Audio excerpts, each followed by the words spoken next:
Going back to the game Saturday night, I'd like to start just saying that Khalid Martin was back with us today. Very happy that he was back. He's in our team meeting. And it was a scary moment, obviously. And for Khalid to be back with us, don't know how long it's going to be. But all the scans, all the x-rays, all the imaging have been positive. Now it's just a matter of returning and how long that takes. But thankful to God and all the health and safety and medical teams that were a part of that situation. We say thanks to them and Virginia Tech staff. As you know, Tayshawn Smith is now out for the year with his other shoulder. And so Tay will help us at practice, be a part of what we're doing as far as helping the guys mentally. We do expect to have Peyton back with us, full go, and Tanner, we're hopeful. But as far as the game goes, it always starts with me, and we did not perform to the way that we thought we would. And so got to do a better job preparing our team. We knew it would be a game of adjustments. Not knowing, with all the things that were out there, who might play, who might coach. We knew they had a new defensive coordinator, so, not having film on them, we knew it would be a first quarter where we needed to hang in there and get used to what they were going to do and adjust accordingly, and didn't feel like we did a good job there as a staff or the guys even handling some of that. And so, for me, it's an opportunity to learn from that situation.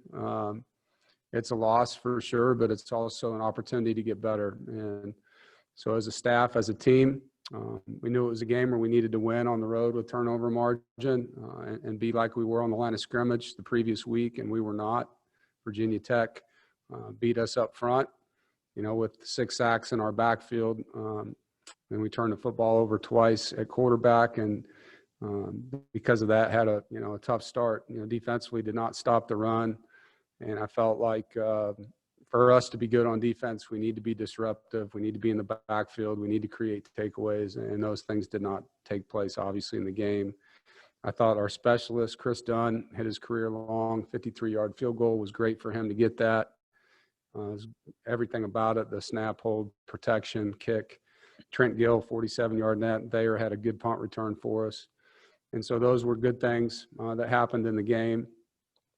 But, as a staff, it's obviously an opportunity with this football team to learn, to grow, and to continue to fight and grow from an experience that obviously we don't want to relive. And we'll do that. These are experienced coaches. They're great young men. They're prideful young men that care a lot about each other and this university. And we all hate losing, But more than that, it's about giving ourselves an opportunity to win and being physical and going out there and competing for 4 quarters. And being coachable and doing a good job with adjustments. So this week, it's all about overcoming what we just went through, moving on, and having a great day. We did this morning with our meetings. Guys have had a good workout, and look forward to getting in there with our trainers, see where we're at, and prepare for our practices that'll start tomorrow.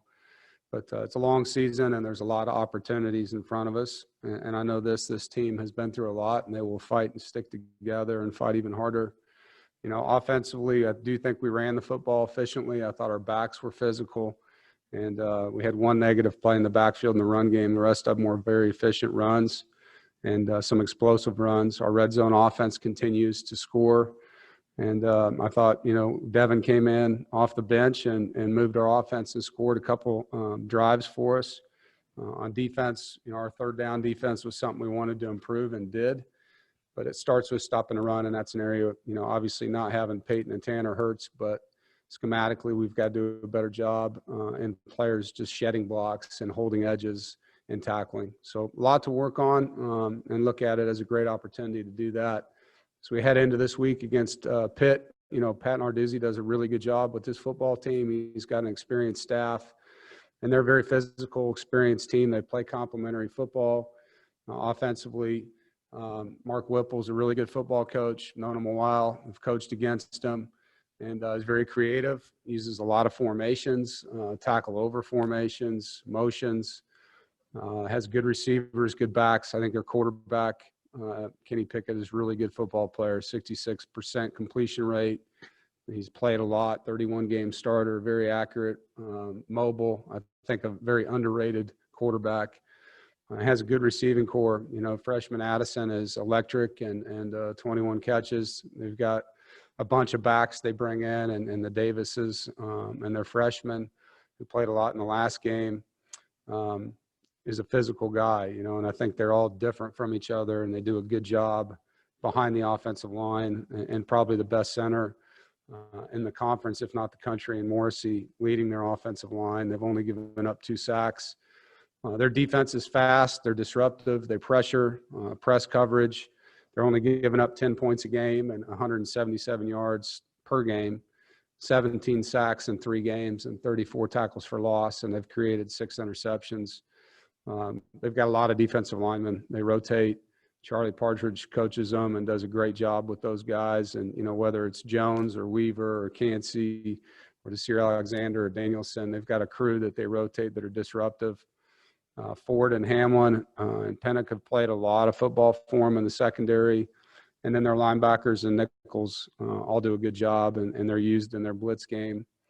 And they do a good job disguising. You know, they're going to put a lot of guys in the box. They're going to force you to throw against press coverage. And special teams-wise, you know, they've got a very experienced special teams coordinator. He's been there a long time with Pat. Their punter's averaging 43 yards and does a nice job there. So, you know, great challenge for us and a great opportunity just to get back on the field and get better. And so look forward to that and see if there's any questions here. All right. Jonas Pope, what do you have for Coach? Good morning, Coach. I hope all is well. Good afternoon. Hope all is well. When we talked over the summer, you talked about how you felt this team had matured. Is part of that, are you kind of looking forward to see this week how they bounce back from their first loss, bounce back from adversity? Is that part of their maturation process? Yeah, it is for sure. And, you know, it's a team we knew, like I've told many times, the youth, we're still very young on defense, but the youth of our team blending back in with the returners. And in some cases, those returners are back. As you see, C.J. Riley had an impact. Tyrone Riley's playing a lot of football on offense. But defensively, we didn't have some of those guys back. And so you got to see some guys playing. Ashford played a lot and then had to come out. And then Khalid went in and got hurt. And then Devin Boykin was playing. So we're still going through the growing part of the chemistry. But I do think handling a win in week 1 and now handling a loss in week 2, they're 2 different opportunities. They're 2 totally different scenarios, and you're getting a lot of different feedback as a player, you know, publicly and privately about those things and how do you handle that, you know. And so for us, it is an opportunity to face adversity here early in the season and look forward to seeing how they respond. How did they handle or respond to the losses last year when they were a little bit way younger than they are now? Yeah. You know, last year I think guys were just trying to play. They were just trying to, what plays are we running? How do I do that again? I mean, it was a different lineup every game. There's just so many guys that were just out of high school on the field and didn't have a lot of game experience to draw from. I mean, you do see Malik Dunlap playing so much better than he played a year ago because of all those games he had, right? And so he's playing with more confidence. And so you're seeing that growth in players like him. Jordan Houston, Bam Knight, you know, guys that played a lot last year. And once we get Peyton back out there, Drake is playing hard. You know, I mean, you see those guys playing with more confidence. Last year, I think they would tell you they were just trying to understand what to do. And now I think it's more they know the defense or the offense, and they're just trying to play fast. Aaron Beard. Hey, Dave. Obviously, Devin's situation was pretty unusual with all the time he lost, even though he was expected to be the guy. How much progress has he made kind of to this point? You got your first game look at him last week, and what stood out on the film about his play as well as Bailey's? Well, you know, I think Devin has worked hard, you know, obviously disappointed with the circumstances he had and understood it and battled back through it and prepared well last week, practiced well and got in the game. And I thought he threw the football well. He was decisive. He operated the offense the way that Coach Beck would like him to do it. and he was into the game. You know, we got in a situation where Bailey had thrown his second interception, and you could tell that he just wasn't in it. And nothing against him. I mean, he battles, he's tough, all those things, but sometimes it's just not going your way, you know, and we needed to spark the offense, and thought Devin gave us an opportunity there to see how he was and where he was at. So like I said last week, we need them both. We're both going to get reps this week, and we'll see who's the most ready to lead our team this weekend. Thanks, Dave. Corey Smith. Hey, Dave, looking down the depth chart, seeing that Rakeem Ashford, first of all, is not listed on there. Is there on his status? Yeah, I mean, it's a day-to-day thing. So, you know, we'll just have to see where he ends up. But if we were to play today, he would not go. So just going to have to see how he responds. He's had a shoulder since back in junior college, and sometimes it bothers him, sometimes it doesn't. So we're just going to have to see where he ends up. But I know he's rehabbing and doing everything he can. And you mentioned Devin Boykin earlier, but Aiden White also listed as the backup at that left corner spot. Just your thoughts on the two of them and what they've done throughout the offseason to kind of earn those roles. Well, you know, both of them are mature. They come to work every day, the great attitude. They're consistent. They learn well. I mean, Devin's learned multiple positions, strong and free. And, you know, I think both of them have really bright futures here. Aiden was starting on our punt return unit at corner last week, did a really nice job. He's made plays in practice. Was our fifth corner going into the first game. And obviously with Tayshawn out and Chris Ingram out, that just elevates him that way. And he's a guy we're excited about. And I think, you know, being consistent every day for a freshman is a hard thing. It's just such a transition from high school to college. And those two guys just have been able to do that. You know, they've come in and every single day they're organized, they pay attention, they work hard, you know what you're going to get. And with the guys like that, you can continue to help them get better each day. Thank you. Yep. Brett Friedlander. Dave, last week you talked about how the problems on defense, a lot of them were correctable. And I was wondering, how disappointed were you that a lot of them were still being made this week, and how big of a fix is this? You know, I think the problems we had were different. I didn't feel like the run game in this game was external on the edges, and that's where the problems were in the first week. We were out of our gaps at times inside. I don't think, you know, as coaches, we've got to do a really good job of helping our guys, and we got a little bit less diverse, I think, in what we do in that game, because we didn't know with the quarterback scenario what were they going to be. You know, they were very different from what they were a year ago with all the motions and things. We worked so hard on all these jet motions and all the things that they were going to be doing, and it wasn't that. You know, and it's a lot more quarterback-based run game, just straight ahead at you. And so we've just got to do a good job of settling in with the guys, and Coach Gibson's defense is about being versatile. It's about changing the looks and having disguise and blitzing, and got away from that. You know, I think Tony would tell you he's disappointed in what he did in the game. I know he wants to pressure more. He wants to move the guys around more, and we got a little bit, you know, just be where you're at.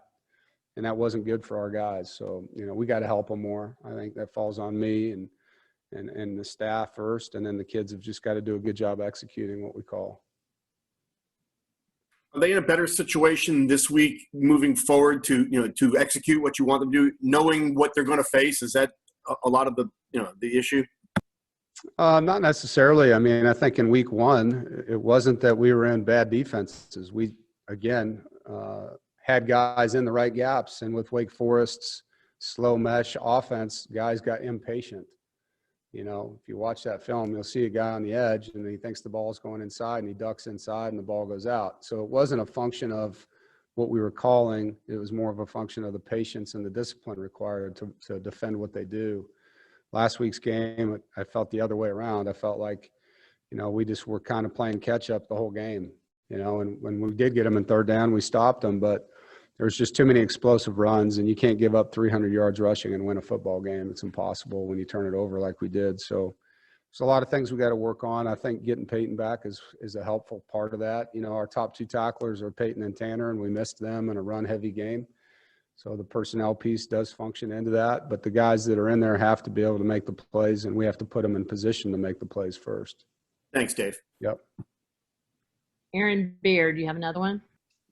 Yeah, Dave, a lot of coaches have talked about all the lost reps and conditioning and training and everything from the off season. I'm curious, how much of a concern is conditioning for you guys right now between that, along with, as you've discussed before, all the time lost in August with contact tracing and so forth? The conditioning is really per player. So the guys that missed a lot of time are the guys that you worry about. The guys that didn't are in good shape.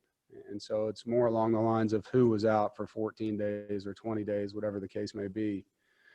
When it comes to missing, practice time and missing reps and all that, it matters a lot when you have a young football team. Every rep is a critical rep. You don't know what that one rep is that's going to make something click. And when it comes to muscle memory, it takes a lot of repetitive days of work to get that muscle memory. And so it is an impact. I think if you're a veteran team, it's easier. Those guys have banked reps, they have game experience. It's easier to overcome it. Still, as a coach, you would like to have that time with those guys. But when you're talking about a freshman compared to a redshirt junior, that's a lot of reps that are not there, and so every rep you miss in those situations is a rep that hurts you. To follow up on that, with the guys that, when you said it's a per player basis, with the guys maybe that are a little bit behind with conditioning, how do you sort of balance trying to make that up and getting them as well as you can, but keeping them fresh at the same time and not over pushing them? I imagine that's a balancing act you've got to do now. Well, if you have a rotation, that's how you manage it. You rotate those guys and keep them fresh. If you don't, it's a lot more challenging. And so the practice piece is important, that you're seeing the volume that they have at practice, because you don't want to burn the candle at both ends and then you have a soft tissue injury. And so you have to rotate. You have to. And I think if you have that luxury, I should say, you have to be able to rotate guys. Thank you. Jonas, you have another one? Yeah, Coach, you were just talking about balancing. And I wanted to ask, you said you have things you guys want to correct on defense, things you've seen from your own team, watch your film, but you also have to at some point move forward to Pittsburgh and what do they do? How do you balance that throughout the week, making sure we correct our stuff first before we move on to what we need to do next week against our opponent? Yeah, it's a great question. So normally we'd play on a Saturday and the guys would come in Sunday afternoon and we would go through the game with them as a team, go through the special teams with them, and then offense, defense would talk to them as units and go through those things. We'd watch the film and then we'd walk through the corrections that need to be made. And then the next day they're off and then we start the next team. And within the individual sections of practice, if there's things that carry over, then you're working on those corrections continued through your individual and trying to make an action plan to help them. With us not getting home till almost 5 a.m. From Virginia Tech the other night, Sunday was their off day. So today we did those things this morning, and then tomorrow we'll move on to Pitt.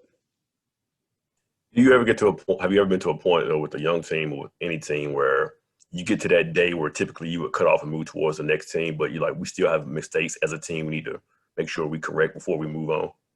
Yeah, I think there's plays that happen. I think everyone in this business copycats things. And if there's things you're not doing well, it's going to show up in the next game if you don't correct it. So you'll card, those plays and run them, even though Pitt may not run a play that Virginia Tech ran, we'll run them again and just make sure the guys have got that fixed. I think you have to understand that your problems don't just eliminate themselves in one film session, and so if it's a schematical thing, then you're spending your time on it from a scheme standpoint. If it's a fundamental thing, then you're drilling those fundamentals. And if it's an 11-on-11 play where everyone needs to be a part of it, then you're running that play against the offense or defense to make sure they've got it. Thanks, Coach. Yep. JB Ricks. Hey, Coach, thanks for taking out the time. I was just curious to know, with this being the COVID-19 age and you guys having your first true road game last week, what did you learn from the restrictions that you guys have to work through when it comes to traveling, and how will you apply whatever it is you may have learned that you can do better on your way up to Pittsburgh this week? Well, this is a different trip than the last one we bust. And so, you know, on a bus trip, you're taking, for us, it was 8 buses to spread out 80 players and staff, you know, so that we had enough space between us on the bus and sitting, you know, within the bus with guys that would not contact trace you out. So whoever your roommate might be and different things like that. This is a flight, you know, so this one will be different that way on how we go. This will be our first flight of this period, so we'll have to see. But there really isn't a lot of carryover on the travel piece just because we're going a different way. Thank you. Does anybody else have any questions? All right, Justin Williams, you want to finish us off? Hey, Coach. In game 1, the offensive line gave up 1 sack, and then Saturday gave up 6 sacks to Virginia Tech. After the game, you were asked about it, and you said you wanted to watch the film before you made your conclusions on the pass rush and pass blocking. So what were your takeaways, and how does that improve against the stout defensive line in Pittsburgh on Saturday? Yeah, I think in this game, we had 7 different offensive linemen play, and each of them lost a pass rush that ended up being a quarterback pressure or a sack. And so some of it is just pass rush fundamentals. They did have a scheme on one of their blitzes where we did not have a linebacker picked up, and he scraped over the top and made a nice play. So schematically, they got us on a play. And then there's times where the quarterback's hot, you know, and there's going to be an unblocked player and you have to get rid of the football. So, you know, just looking at what we need to do, you know, each guy just got beat. As you guys know, that other team is on scholarship too, and at times they win. We got to do everything we can to play with better fundamentals. Sometimes, whether it's a speed rush or you overset or you're too aggressive or your hand placement, there's just little things that happen. And Pittsburgh's got a really good defensive line, and their backers come hard, their nickels, their corners. So, you know, it's going to be a great opportunity to face a really good defense. And I know our offensive linemen take a lot of pride in protecting the quarterback, you know, and so they'll work really hard this week to shore that up and face the challenge that we're going to have. Thank you. All right. Thanks, Coach. Thanks, everybody. Y'all have a good day.